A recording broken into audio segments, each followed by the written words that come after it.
Hi, this is Marsha. And this is Kelly. We are the 2U's of 2U's Fiber Adventures. Thanks for stopping by. You'll hear about knitting, spinning, dyeing, crocheting, and just about anything else we can think of as a way to play with string. We blog and post show notes at 2usfiberadventures.com. And we invite you to join our 2U's Fiber Adventures group on Ravelry. I'm 100 Projects. And I am Better in Motion. We're both on Instagram and Ravelry, and we look forward to meeting you there. Enjoy the episode.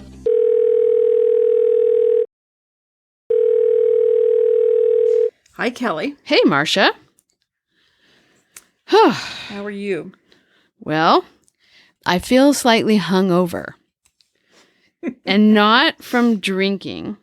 I mean, it's the same feeling. I have kind of a headache, just kind of, but hungover from people and ideas. Well, you had the conference, right? Yeah. So I was gone all last week, most of the week, left on Sunday, arrived home to California at 9:45 p.m. on Thursday, which felt like after midnight, right? Because I was on Florida time. Went to school on Friday. So that was all, people, ideas. There were 11 of us who went to this Achieving the Dream conference, and lots of, fantastic, inspirational things, lots of note taking and thinking about how we could implement some of the stuff, or how we can take what we're doing and, tweak it a little bit based on what we learned. A lot of talking about all these ideas with the colleagues, And then this week at school, we have a consultant who's working with us on a different aspect of change. And we had 2 full days starting at 8:30 of meetings that were either meetings of different task forces on this project, or they were what they call deep dives, where they brought in people to talk about how processes currently exist.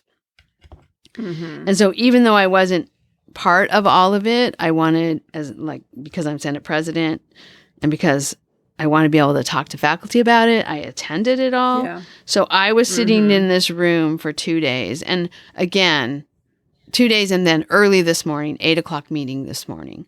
So I was like, and then on top of that, we also had, right before I came home, we had a debrief session about the conference that we were at last week. So more people and ideas. So I'm done. I'm done with people. I'm done with ideas. I just need a total break. No more ideas, no more people. I'm home by myself. I won't offer you any ideas in this episode, Kelly. Right. Well, and the good thing is that this is totally separate, right? All yarn stuff, knitting, all totally separate from,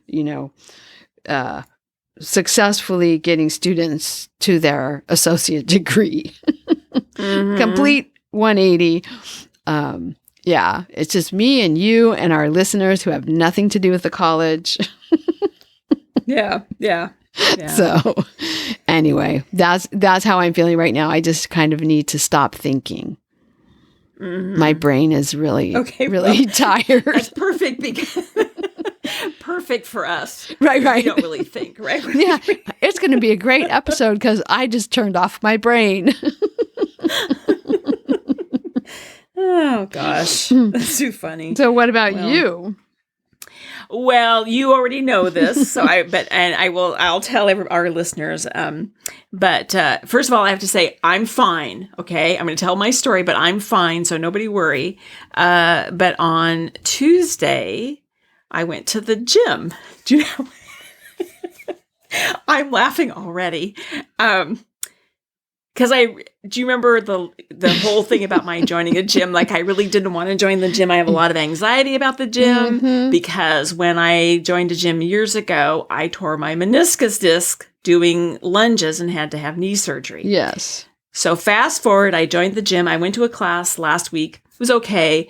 Went to a cycling class today on Tuesday morning. Really enjoyed it. didn't feel super good.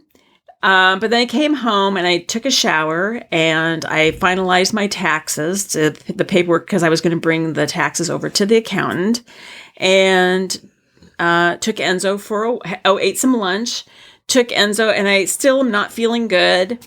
And I take Enzo for a walk and I start feeling really bad when I'm walking him. And what I'm feeling is this incredible pain in my chest and my back and nausea and shortness of breath. And so I get home and I look up, the symptoms of a heart attack because I know they're different for women, and I think I'm having a heart attack. And I call my brother, and he said, just call the Kaiser Permanente. They have like a nurse's hotline. You can call them. And then I called him first, and he said, just call the Kaiser Permanente first, the nurse. And so as I'm looking for her number, I Googled the symptoms for a heart attack, and it seemed like it was matched. And I thought, if I do get a hold of the nurse, she's going to tell me to call 911. So I called 911. And make a long story short, I was diagnosed with just having heartburn. But that's good. So that's good. But I have to tell you, I have never in my life experienced such pain as I experienced in my chest and my back and the shortness of breath. I could not get any air. And I don't know. I don't feel right now. And the other thing too is I've never had heartburn. I don't even really know what it feels like. I mean, people that talk about they have heartburn, but I've never had heartburn. I don't know. Now, the ER doctor said, you're, as we age, everything changes. So it's entirely possible I'm going to now start having heartburn because of my age. I don't know. But I have an appointment on the 11th to see my doctor. But I'm kind of embarrassed. But you know what? I really seriously, I thought I was in so much pain. That's what, I couldn't get any air. It's the right thing to do. And the pain was in my back too. It was like there was this pulsating ball in my chest, kind of. Anyway, I'm taken to the emergency room, and I didn't even know where they were taking me. I had to find out what hospital it was at because when you're in so much pain, you can't really pay attention to what's going on. And they were so busy that I spent the whole time just in the hallway. And I kind of laid there, and I was there for about 6 hours in the hallway as they were doing all this stuff. And then I'm given some pain medication, and it stops the pain. And then they do all this testing, blood work, and then they send me down for, they just do an x-ray right there in the hall. And then I have to change clothes in the hallway, and then get in the gown in the hallway. And then I go down, they send me down for a CT scan, and then they do more blood work and everything. And they said I was fine. There was nothing wrong with my heart and everything. This, 6 hours. But in those 6 hours, I laid there and I was thinking, okay, my will's up to date. That was one thing I was thinking about. And then I was also thinking to myself, I will do anything to avoid going to the gym.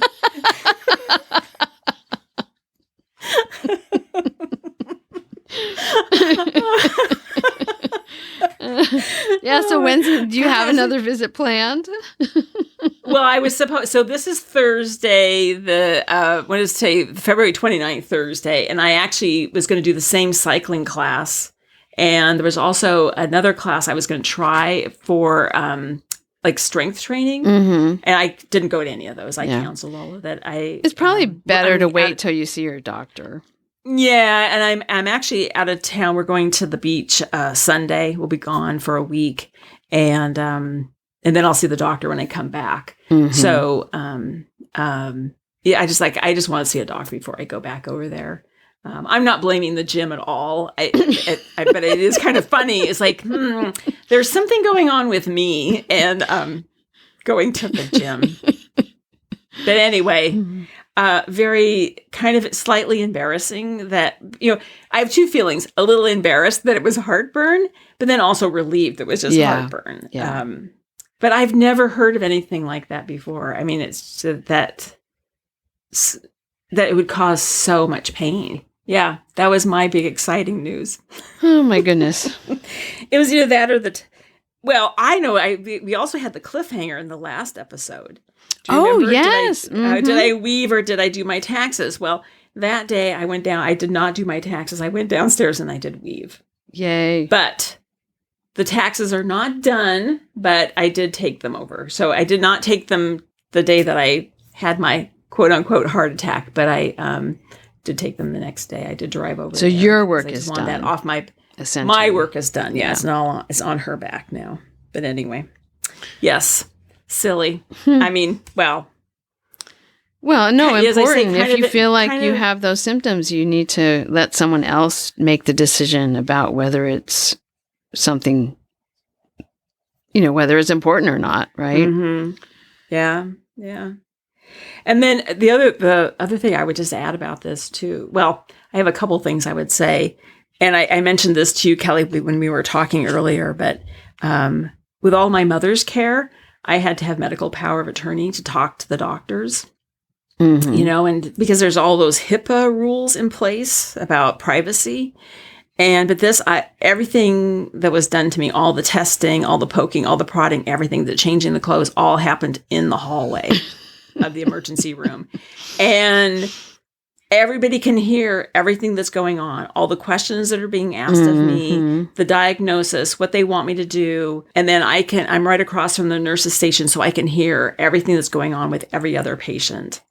And I'm like, this is so weird. Like how my own mother, it was very difficult to get to work sometimes with the doctors unless you had that medical power of attorney document, and because of the HIPAA regulations, which I understand that, but it's like, wow, when you're in that situation, like, Yeah.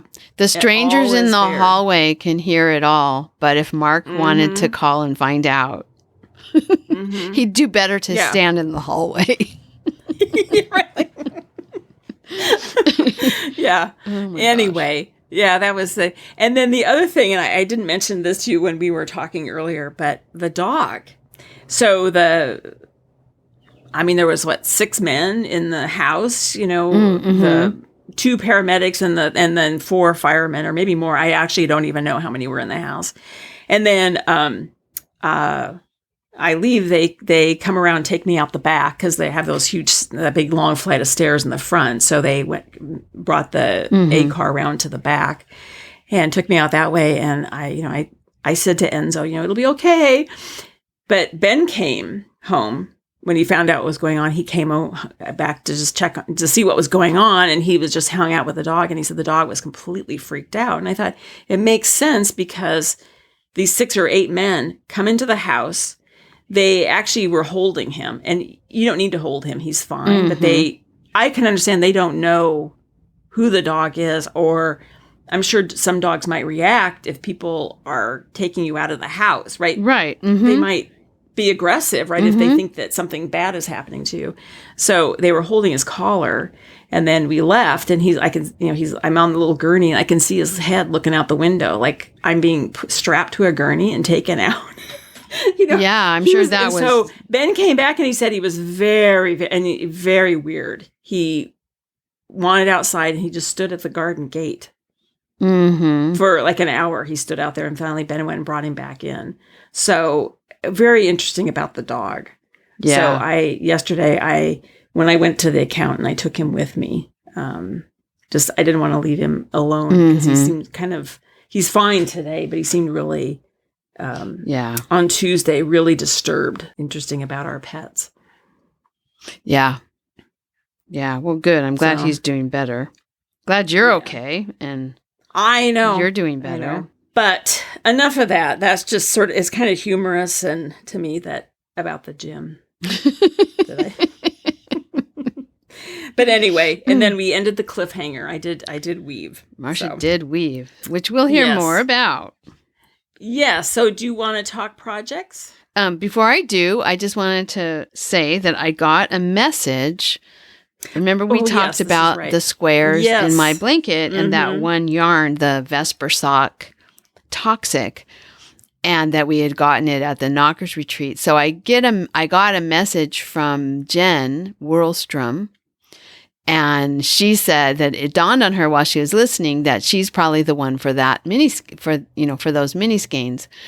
And so she had left them on the swap table, and she had made Jaywalker socks, she said, which I remembered hearing about that pattern. That's a kind of an old pattern from when I was first listening to podcasts. People were making those Jaywalker socks a lot. And remember I said I couldn't find a project that had used this yarn? I could only find it for sale or trade. Anyway, her project was on her project page. So I got to actually see what it looked like. And it is a self-striping sock yarn. And the Jaywalker socks have like a chevron pattern. So they're not just round and round stripes. It's more interesting for a striping sock yarn. But she says she never really liked them because they weren't stretchy enough, which I would say is exactly the thing I see about the yarn. It's not really very stretchy. And I also think those socks had a little bit of a problem because of the chevron with gauge and, needing a different gauge in that stitch than for other socks. They don't have that kind of angled knitting stretches in a different way than just around your leg knitting would. I bet some of it, the not stretchy enough, is about how this yarn is. It's working up really nicely in this blanket. I had a lot of it, so I have a lot of those squares. And, we've said before, they're not all the same because the yarn is self-striping. They're working up really nicely in this blanket, regardless of how many projects people actually made with this yarn. It's making a nice, it's a nice addition to this blanket. So thanks, Jen, for the swap table mini skeins. I really appreciate it. And it was fun to find out whose yarn it was that I'm using. So I thought I would share that. And then I don't know if you took a look at this other link that I have in our show notes, Marsha, or if you saw the article. Robert one morning said, "Oh, I'm sending you an article. You have to read this." And so, I had a conversation with Robert the other day. Why did I? Oh, I called Robert for. What did I call him for? Oh, taxes. That's what I called him about the taxes, and he told me about this. Yes. Oh, okay. But I didn't see the article. So anyway, I just interrupted. Go ahead. That's okay. So this article is about women who are using Mount Everest garbage, which is mostly, what they're using is mostly the ropes, climbing ropes, to make baskets and trivets, table mats, placemats, all kinds of basically basket weaving, coil basketry with these ropes. And so Robert thought I'd be interested and sent me the article, and I thought, I'll share this because this is kind of interesting. I have to say that reading about all the garbage and then the sorting of the rope out of all the rest of the garbage, it made me a little, would I want one of those baskets? Not sure, but it's cleaned. They clean it all. They sort it and then they clean all the rope that they're using. And so it's not like they just dig it out of a smelly trash can. It's not like that. So what Robert and I, when we were talking about the article, because he said, whatever happened to pack it in, pack it out, right? When you go hiking, you're supposed to pack it out. And I said, I think that I don't know enough about it, so I might be speaking out of turn, but I think that when people who climb Everest, they don't pack stuff out. They just discard it up there because it's such a challenging, people die up there and they don't take the bodies out. It's so dangerous that they leave all that stuff up there, I think. So, yeah. They're getting some of it, but I think this has been actually, now that I'm saying that, my question really would be, how much of that is true that because somebody's getting it out for people to make baskets out of it. So and how much of it is just the tradition of who goes there? Yeah.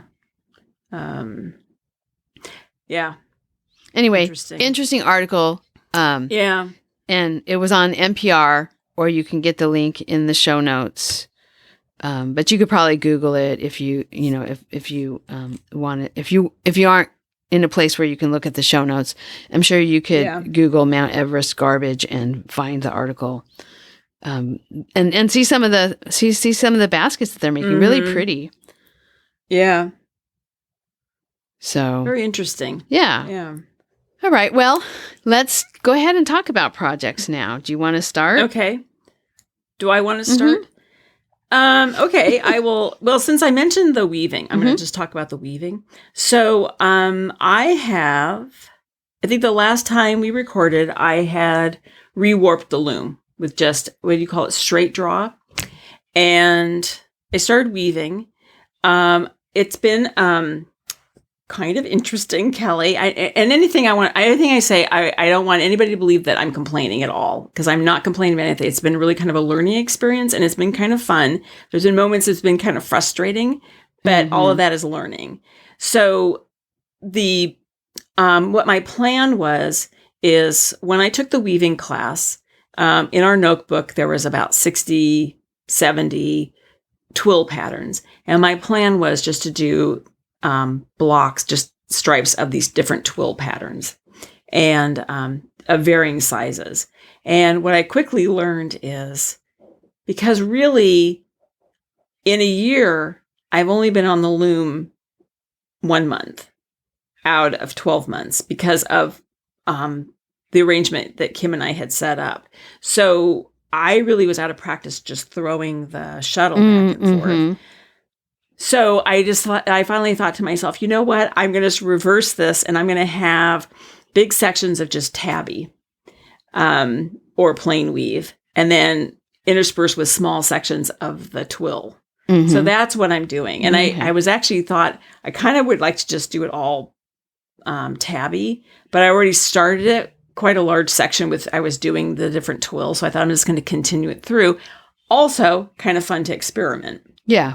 So I have done about 36 inches. That's good so far, and the thing is, I'm probably over halfway, right? Because I think our measurements, our math was trying to make something that was about 5 feet long. So, I'm getting there. Now, I have not been down there since Monday because, I had other things I was doing on Tuesday. You were busy in a hallway somewhere. Yes.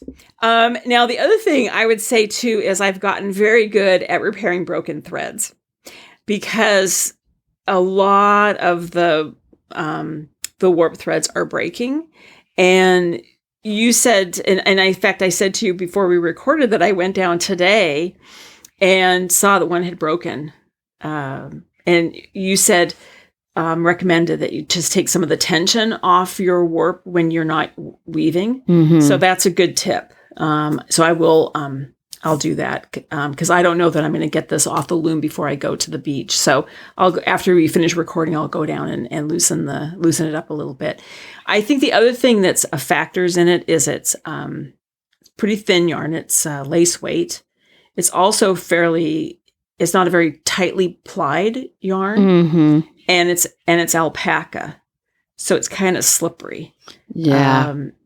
In fact, the first warp thread that I repaired, you know how you put it, on like a darning needle, and you sort of your new thread, you sort of weave into the fabric and put a pin in there, and then do like a figure 8 around the pin to hold it, right? And then kind of weight that long thread off the back. I did that, and it said I think it was the Jane Stafford video I was watching. She said, then you let it, you weave a couple of inches, and then be sure to pull that pin out, because you don't want to then start wrapping that pin around your the front beam. Before it starts to wrap around. Mm-hmm. Before it starts to wrap around. And so I wove 3 inches or so, take the pin out, whole thing slid right out. Oh no. Because it's alpaca. So slippery. So anyway, I left the pin in much longer. I finally did take the pin out, but I left it in a really long time till it started going around to reaching the roller the beam that's rolling up onto. So it had a good 20 inches maybe, or even more than that. So, and then they're just breaking. And it also could be because it's old yarn too. That could be part of it. That it's, can alpaca get kind of brittle? I don't know. I suspect moth damage. Okay. More than just brittle. But so do you think, go ahead. But it could also just be the tension, and the yarn is thin and it's slippery and it's not plied it could be all of those things that you just mentioned. Okay. Mm-hmm. So if it is moth damage, when I finish this shawl or whatever this thing is that I'm making, dog blanket, and I wash it, is it going to be weaker, do you think, is that going to, or will all of those fibers sort of, when you wash it, will they fold? I think that you won't have to really super worry about it. When you do the wet finishing and you full it, it'll strengthen everything. Mm-hmm. Okay. I'm not too concerned because I said from the very beginning, this is not like an heirloom piece that I'm making. This is just something to make, so. You're just using yarn that someone else was discarding, and old yarn that was headed to the Goodwill. That's right. So. That's right. Yeah. So and anyway, and it could just be abrasion too, in a skein over years, depending on how long it's been in there. That could be part of it too. It's thin, and so. Well, good. I'm glad you're making progress. 36 inches is a good amount. Yeah. Yeah. And then, as I said too, how I think I said in the last episode that Enzo constantly just goes upstairs and gets on the bed. Because when I'm upstairs in my bedroom on the computer, a lot of times he runs down to his crate in the basement. Right. Now, when I'm in the basement weaving, he runs upstairs. So it's he's still doing a little bit. It's getting better now that he's a little bit better now, but still. I don't know what it is. I must be putting off some really bad energy. I don't know. So funny. Anyway, let me see. Okay, Fine Sand, the cardigan I'm working on, I blocked it a second time. Do you remember in last episode, I felt it was a little, didn't drape. I wanted it a little bit roomier. Mm-hmm. So but I reblocked it and I really shaped it and sort of stretched it out wider kind of, and it fits really well. So that was the trick. So I've now picked up the first sleeve and I'm knitting on that right now as we're talking. All right. And then the only other project that I've made real progress on is just a pair of socks. That kind of orange colored socks yarn from the Artful You called Clackamas. Mm-hmm. So I'm halfway down the foot of the first sock. So I'm making progress on that. And then a baby project. I really kind of wanted to make that.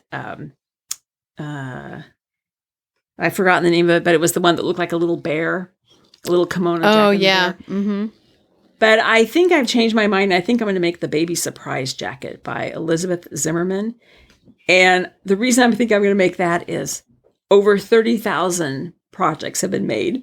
I think that's kind of a testament that this is a good pattern. Well, that many people. Yeah. That many. And I think it's interesting too. Mm-hmm. Like how it gets put together in the end. Yeah. I think it'll be interesting. And so, and I noticed when I was looking at projects this morning that some people had put a hood on it. Because what I wanted to do for the baby is I just didn't want to make a sweater or just a hat. I wanted to make layette, not the socks, but I just wanted to make a little sweater and a hat. And I noticed that some people had made the sweater with a hood on it, and it's so super cute. So when I went online to buy the pattern, it's just not a download from for the sweater. You actually go to it is Schoolhouse Press to buy it's a book that tells you how to make the sweater, but then all the modifications if you want to make it for a baby or you want to make it for an adult, and then how to modify it if you're using different weight yarns, plus how to put a collar on the sweater, because the basic pattern doesn't have a collar. It's just a round, like I guess, is that like a crew neck sweater? But, I guess that's crew neck. You can put a collar on it, or you can modify that collar to make a hood, and it's really cute. So I think I'm going to that's what I want to make. And I was looking through my stash, and I have some fingering weight yarn that I might use. I'm thinking about that. I haven't made up my mind yet, but the pattern recommends that the first time you make the pattern, you use the weight of yarn that they recommend, which is a fingering weight yarn. I don't know that I want to make the entire sweater out of fingering weight. So yeah, I might just be bold and do something out of DK or something. Because that's a lot of knitting. Mm-hmm. That's like, I don't know. So anyway, I'm thinking about that. I think I may just go. I don't really have anything in my stash otherwise, because I do really want to get something that's washable. And I don't have a lot of machine wash yarns. Right. I think if you're giving someone a baby sweater, I think you really need to. It needs to be washable. Yeah. Yeah. Unless you're giving it, potentially you're giving it to a knitter. But yeah. So I'm looking at the page that you linked to, the Tomten jacket with the little hood. The one. So it's a little different from the baby surprise jacket, but I guess it's essentially the same pattern. Oh, you know what? It is a different pattern now that I'm looking at it. I'll put in a different link because the book I bought has the modification for a hood. Okay. So let me see here. I was thinking when I first looked at it, I thought, oh, I didn't realize those were the same thing, the baby surprise jacket and because I've heard of both of them. But then as I was looking at it, it looks like, that Tomten jacket is a little different. It is. So I'll change the link. Has a slightly different construction, it looks like. Because it's the construction of the baby surprise jacket that I think is so interesting. And people have put hoods on them. Yeah, I see the one with the hood. Yeah. Oh, here's one. If you go to the very first page, there's like a gray, like two shades of gray and white with a red border. Yeah. And it has the hood on it, and it's really cute. And there's one in just the regular pictures on the project page. You have to scroll down a ways to find it, but it's a green and kind of a acid green and turquoise and gray. It's cute. Okay. With a hood. Yeah. I think I need to make one of these just because it's so classic, right? It's like every knitter should probably have knit at least one baby surprise jacket. It's like one of those patterns, right? It's one of those essential patterns. Well, and then I started looking at, okay, now this is what I was looking at this morning, but you can make the baby surprise jacket, but for adults. And I think it would be really interesting out of hand spun with all like out of a combo spin or something. Yeah, it would be pretty. A lot of people have done it. I wonder how it would fit. I mean, it's basically the shape of a T, right? So the arms are sticking straight off the side, which is okay if it's a baby.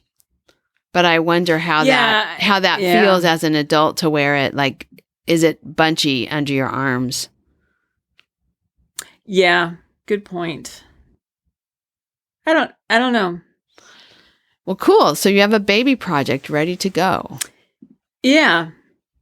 I just have to figure out my yarn, what I'm going to use. I think I may go tomorrow to the yarn store because, Kelly, like you, and you're getting ready to go for your conference, one of your big stressors was what projects to bring. Mm-hmm. I'm going to the beach and I'm trying to figure out what my stress is, what projects to bring. Yeah. I think the sweater I'll probably finish at the beach. I mean, I'm halfway done with the first sleeve, Mm-hmm. and they're only 3/4 length sleeves, and I might get bored working on the sock all the time. Right. And so I'm just trying to decide. Like, I kind of want to bring something else to work on. Mm-hmm. You have so to have a backup. I don't know. I need a backup. So, but that's it for projects for me. So, how about you? Okay. Well, I am right now at this moment back to knitting on the hat, the sock head slouch hat. Mm-hmm. I'm not yet started the crown decreases. I probably could have. It's definitely long enough. Mm-hmm. It's going to be super slouchy. Okay, wait a minute. How long is it? You just have to. Do you have a picture of it in your? No, I don't have a picture of it. I would say, well, okay. So the ribbing, I did 9 inches because I misremembered the pattern. Okay, I'm pulling out my tape measure to visualize. So the this. ribbing is 9 inches, which folds up to make really nice brim. And then I've just passed the 9-inch mark for the actual hat part. 18 inches? Am I doing my math? Yeah, it's long. 8? So I really should be doing the crown decreases, but I didn't want to do decreases during the podcast. So I may put this away and pick up my other project at some point. But I thought, a few extra rows won't hurt it. Oh, you know what? It's not that long. If you fold that brim, I have my tape measure out and I've actually folded up the 9 inches. It's not that long. Yeah, it's long, but it's not shockingly outrageous, comical long. Okay. Yeah, the pattern calls for me to work in stockinette after I do the brim, to work in stockinette to 9 inches for the second to the last size. So that would be the large. So for the size large, I'm knitting 9 inches. If I made it extra large, I'm going to 10 inches. And then if you, it says if you prefer a less slouchy hat, make this section a few inches shorter. So this is going to be super slouchy. I mean, just the brim part is already huge. And then the slouchy part of the hat. But anyway, so that's what I'm working on right now. I love this yarn. It's really nice. It feels good. It's nice to work with. I like it in other color. I mean, this color is great, but I would definitely buy this yarn again in another color because it's just really nice to work with. So that's that project. At the start of the podcast, when we first started recording, I was actually putting the 5th strip on my woven squares blanket. Okay. And that was the first time I've worked on that since the last time we recorded. So I thought I better get it out. So as I was, getting ready, getting things set up, and I finally sat down and was ready to call you, I picked it up and started sewing on another strip just so I could say I had worked on it. So that's going more slowly than it was because I have my trip knitting project. So this is the Drifter. It's a shawl pattern, and it's a shawl that is like one big chevron, like a V. I mean, the stripes are in a V shape. So the stripes are in a V shape. It starts in a really tiny point, skinny, very acute angle. Gets wider and wider and wider. And then one side of your chevron then starts to get shorter. Okay. And that's where the point, the deepest part of the shawl is. So I'm about 6 inches past the center now. And I was meant to weigh my yarn before I came up here to record, because I actually, according to the pattern, I have not enough yarn. But I don't know. Sometimes patterns don't always tell you the exact yardage you need. They just tell you the yardage that's in the skein. Right. So this pattern calls for 2 skeins. The 2-color version is 2 skeins that are 420 yards each. I don't know if the pattern actually uses all 420 yards because I only have 400 yards in each one of my skeins. So I don't know if I'll run out of yarn, but I thought, I should weigh it and see how close I am to having half the yarn left now that I'm a little more than halfway through this shawl. But it's fun. It's got slip stitches. So there's big sections where you're slipping one color of yarn and then another section where you're slipping the other color of yarn, which does it, makes it different. Then there's some sections of just garter stitch. The whole bottom part was all just garter stitch.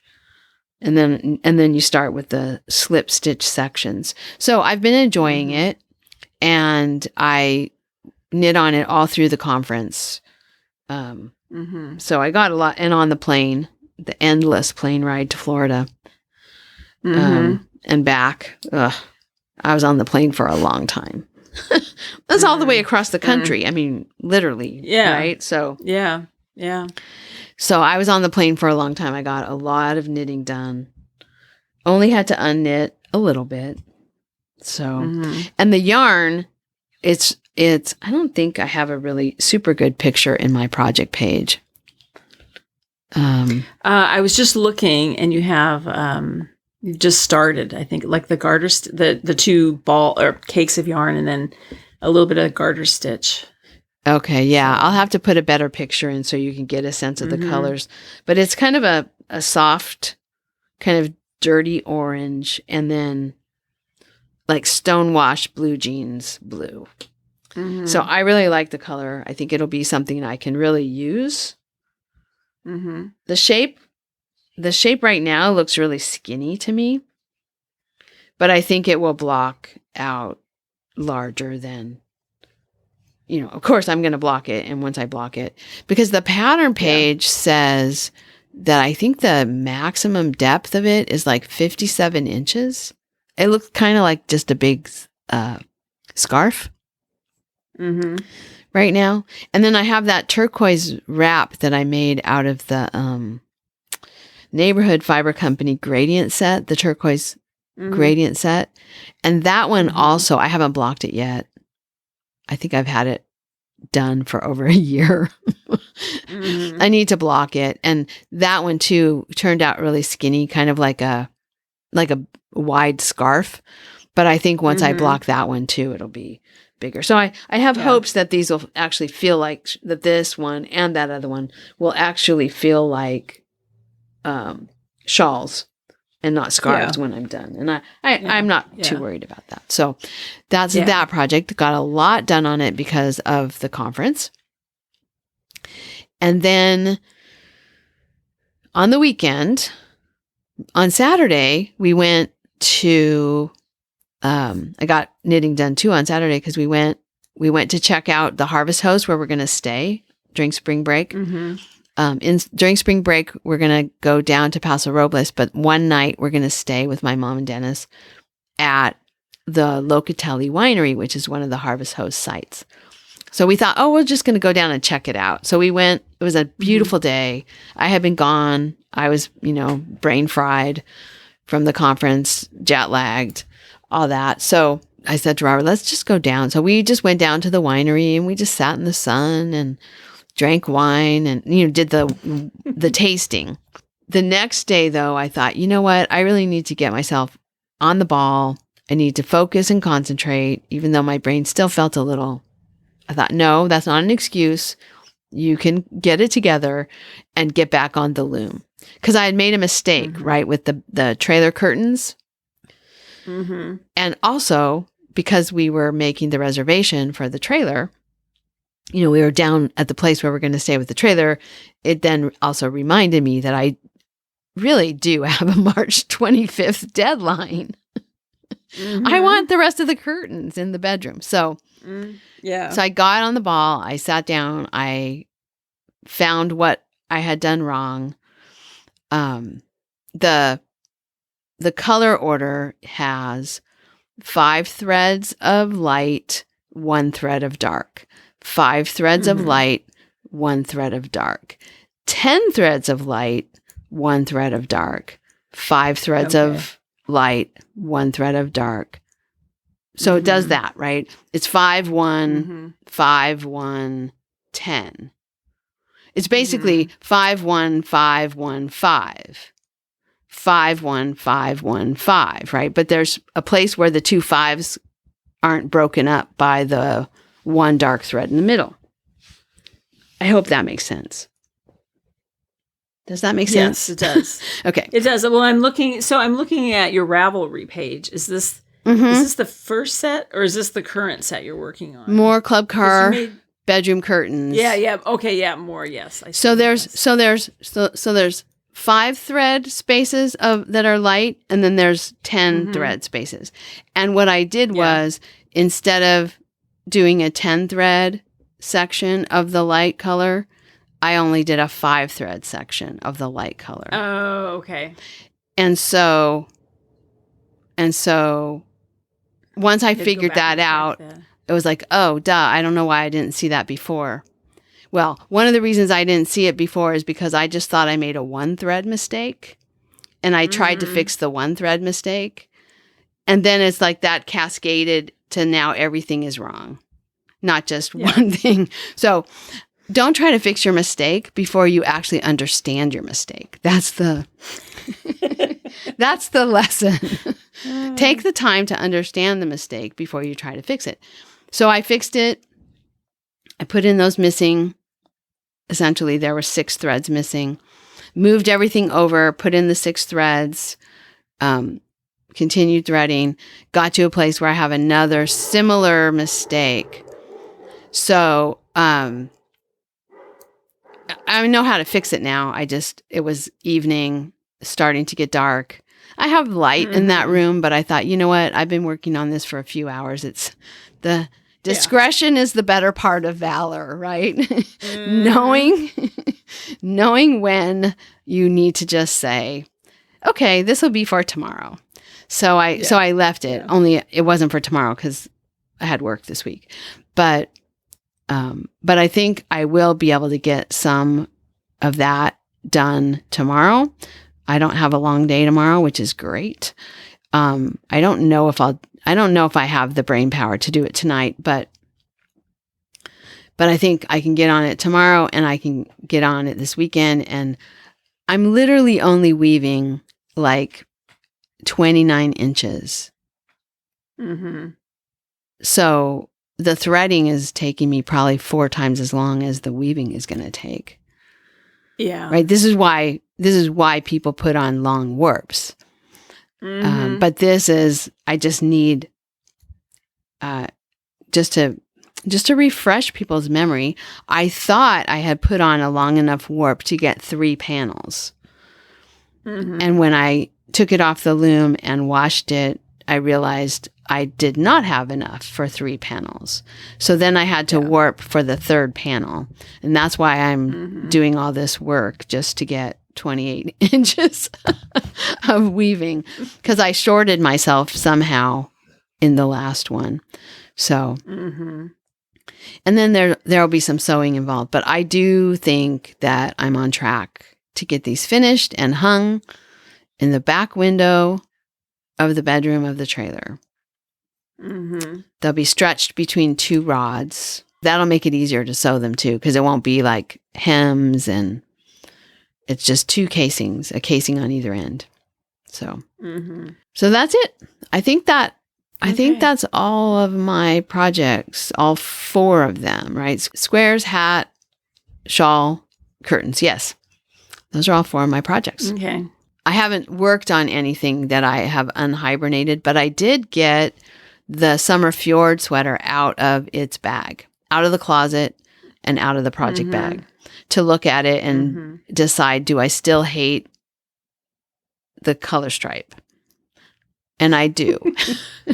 So I'm going to rip out the stripe and go back and rethink. I have there's 3 other yarn colors in my project bag from last summer when I think it was May, when I was unhappy with the bright orange contrast. Mm-hmm. I love that color. I have to say, I love that sort of poppy, not California poppy, but the red poppies. I love that red-orange poppy color, but it just doesn't work with the other colors. Okay. I'm looking for this project. Where is it? Oh, the Summer page. Fjord. I have Yes, am I it. just It's on my missing it? page, and I took a new picture of it too that shows the stripe. Summer Fjord Revisited, I think is what it's called. Did I unhibernate it? I maybe didn't unhibernate it from my Ravelry pages yet. Oh, okay. Let me do that just a second. Remind me again, is the blue, the main color, is that Sparrow or Yes, it's Quinns and Company Sparrow, and the colorway is I'm moving it to in progress right now. This is fascinating podcasting. The colorway is birch. And let me refresh. Yeah, so the colorway is birch, which is a blue-gray, sort of an icy blue-gray. And then I'm using a navy blue contrast color, which I think I'll keep. Is a Louette Euroflax. And then I was using Claudia hand paint in the colorway Scarlet O'Hara. It's a lace weight linen. And that color, I love it. It's a beautiful color, but it just doesn't go. Yeah. It just doesn't work. It's too. It's like it's just too much because that blue is quite a. I have to say, Kelly, your first picture in this list, it almost looks like beige. I know. It's just the photograph. Yeah. It's so interesting about how color photographs, but it's a very sort of icy blue. In fact, that's. And I think that's too warm with it, or I think because like the navy's quite high contrast with it, but it's a cool blue, and I think that the orange, and now I think it's too warm or something. Yeah, so it's too much. The pale blue and. Yeah, it's too much, I think. I don't know. It's so interesting about color, what you think looks good together when you hold the skeins of yarn together, and then you start actually putting them in. The picture with the 3 skeins together looks beautiful. Yeah. I think. I mean, I really like that icy blue and then the sort of bright navy and the orange together. It looks really good. And then when you knit them together, no, not good. So, and it's one of those things that it might look good if it was reversed. And like the main color was the navy, and then the light blue and the orange were the pops of color. Right. Like you don't know if, like the color, if they were in a different order, but that's not how you're going to do it because you don't have enough yarn to make, that's not how it's going to work. So, yeah. Yeah. So I'm going to rip out the stripe and then I'll just redo it with, I don't know. Then now I have a choice to make. This is part of the reason it got hibernated, because I had a choice to make. I have like 3 different balls of yarn in the project bag of different colors. Like, do I want a 3rd color? Am I just going to use the 2 colors? Am I going to use the dark blue, or will I use a real subtle contrast color? I don't know. I don't even remember what I was thinking when I grabbed all those other colors last May. Mm-hmm. But I know I went through my stash and I grabbed a whole bunch of other colors, and then it was too many decisions. Yes, I was trying to remember. I made this sweater too, and I used colors very similar to the pattern, I think. Mm-hmm. I mean, the one that doesn't make any sense. The one pictured for the pattern, like a blue and gray, or a... Yeah. I'm trying to remember. I can't even remember. Oh, here it is. Yeah. Well, I used... It's kind of like a teal and gray on the pattern page. Yeah, so the main color is like a bluey, tealy, bluey gray kind of, and then just white and gold. Like a gold color. It's called maize, kind of a yellowy... Yeah. The other thing that I'm remembering as I'm looking at this pattern is that when I did the texture, because the stripes are textures. When I did the gold one that I have, the one in the sincere sheep linen, lace weight linen, that's a gold color dyed with oak leaves. I did the texture, so it's all one color.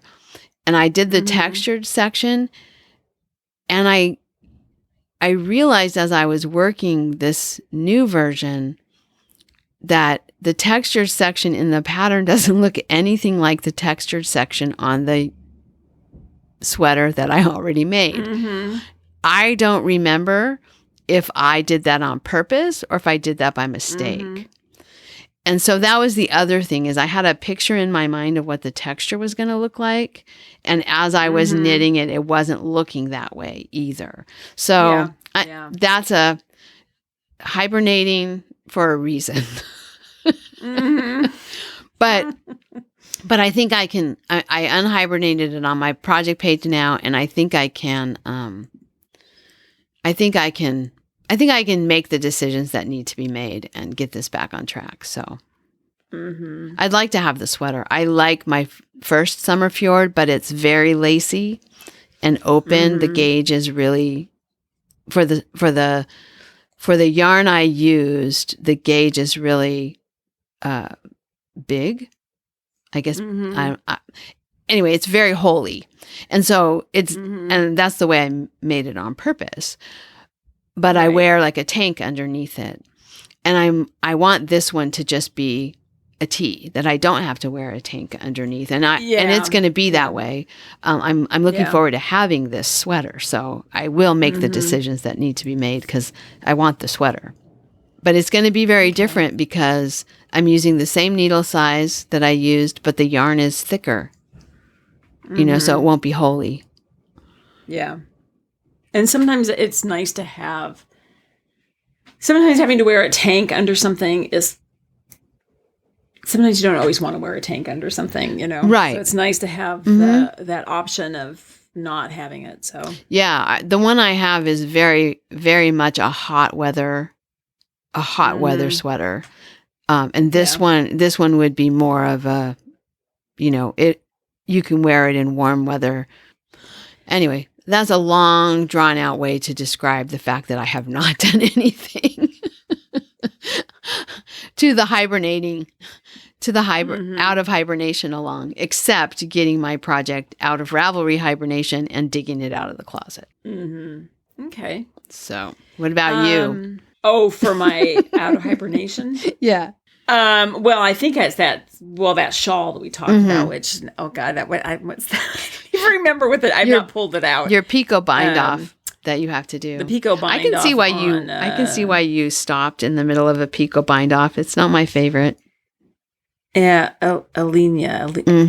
Elinya. Who's the designer of this? Amba O'Brien. Okay. There's no reason not to have finished this. Yeah. So. But anyway, it's been very interesting in the thread seeing what people started and how finished it and then just didn't like this sweater and threw it back in the bag and stuck it in the closet and so close to being done, but not done either. There's quite a few of those too. So I'm not alone. No, well, you're not. The one sweater I really should work on, and it's way down here in the bottom in hibernation, is my brother's sweater. Oh no! But, don't put yourself through that torture. I am gonna do that sweater, but I need to do something. Time. That's pardon. You need time. That needs to just sit there for a while. Yeah. I really would like to do something with my hand spun. I did a combo spin so long ago. It was before the pandemic because remember Kim moved in with me that June during the kitchen remodel, and she's comments that in a bowl next to her bed I had the green combo spin I did. So that's That's June of 2020. So it's that old now. And I'm thinking, because I've been doing so much with reds and pinks, I kind of thought I would like to work on that green. So I've been looking at patterns just to use that combo spin too. Well, that'd be I'm nice. actually thinking of taking that to the beach to just figure something out. But anyway, yes, I have lots of things I need to do. And let's not even talk about home projects. That's another whole podcast. Oh yeah, no, home projects. Ugh, God. Okay, well, so I see here, Kelly, Ravelry tips and tricks, and you have another one. I do. So this is kind of I'm gonna cool. practice. This is, I think this one is really cool. If you go up at the top of your page where you have, all of those different. The patterns, yarn, community support, and advanced search. Yeah. So thank you. And the advanced search might not say words. It might just be a little magnifying glass, depending on your device. I have my screen really shrunken down because I have our recording software on the other side. So I'm only seeing a little magnifying glass. But if you hover on that advanced search or the magnifying glass and you select people, you can do an advanced search on people, which is a little bit like stalking. Stalking, yes. I mean, we were talking about stalking last time. This is kind of like stalking too. And I guess last time was about yarn shops. It was the time before. So now you have all the people and you're doing an advanced search and you can say, I want to see all the people within 5 miles of me. Now, it's only going to show you people who have actually said what their location is. So like I have Salinas, California as my location. And when I do that, I get 74 matches. So 74 people within 5 miles of Salinas, California. And Kelly, that's a lot of people. Do you know how many I have? Well, I'm sure you have tons because Seattle's big. 6,650. Wow. Within 5 miles. Yeah. So I've got 5 miles is kind of the whole city, but anyway. I've got people in Spreckles, people in Salinas, and Spreckles is like a teeny little community. Like everyone in Spreckles knows each other, I'm pretty sure. Because it's like 4 blocks wide or something. It's very small. But yeah, like, okay, these are people that I could be passing them on the street. Yes. And not know. They're knitters. Right? Not know that they're knitters. So anyway, I just thought that was really cool. You can use the filters. Are they in your friends? What's their favorite curse word?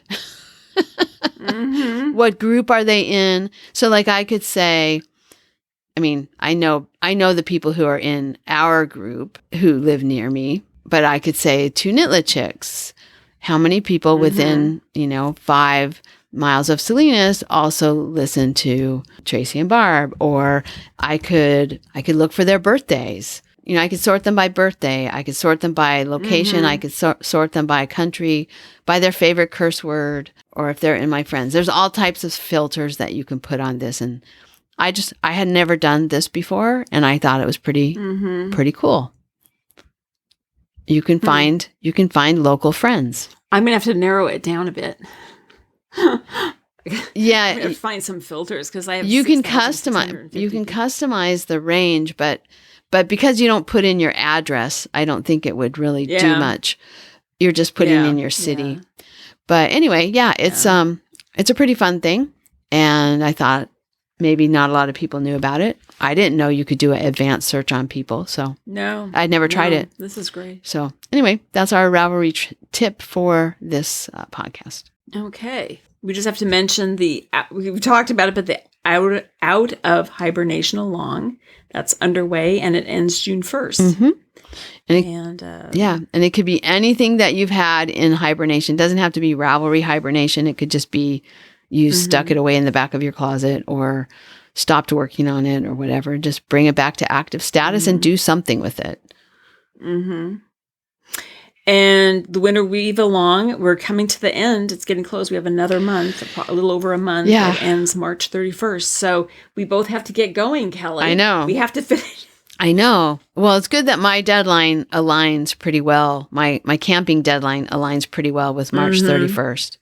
because I need to have curtains when we leave on the 25th. I kind of have to decide if I want to put something else on. I have a kit of just 2 towels. So that would be a pretty short warp. But I have to decide if I want to do this because I just remember I decided last year because I did my towels in July that weaving is a winter project. Or as we said, a really rainy day in the summer or a really, really hot day in the summer. So I have to decide if I'm going to put those towels on. I kind of think I should just so I don't wait another year. Wait for the next winter weave along. I should, and it's just 2 towels. Yeah, because once you get them on the loom, you don't need to work. You don't need to work on them. Just I mean, you could say, "Oh, it's too nice a day to sit," and you could wait till that day that's too hot or too cold, and. But if you don't put anything on it, it's a little more daunting to get started on a project. Yeah. Yeah. It's sort of like every time I finish a pair of socks, I immediately cast on another pair. Or if I finish the first sock, I immediately cast on the second sock. I don't wait. Yeah. Because, you don't know if you're going to. Anyway. Okay. Well, I guess that's it. Yep. I would have to agree. That's it. We're done. We're done. Stick a fork in it. Okay. Yeah, so we'll just hang up and we'll talk in 2 weeks. All right. All righty. Bye. Bye-bye. Thank you so much for listening. To subscribe to the podcast, visit 2usfiberadventures.com. Join us on our adventures on Ravelry and Instagram. I am Better in Motion, and Kelly is 100 Projects. Until next time, we're the 2 U's doing our part for World Fleece.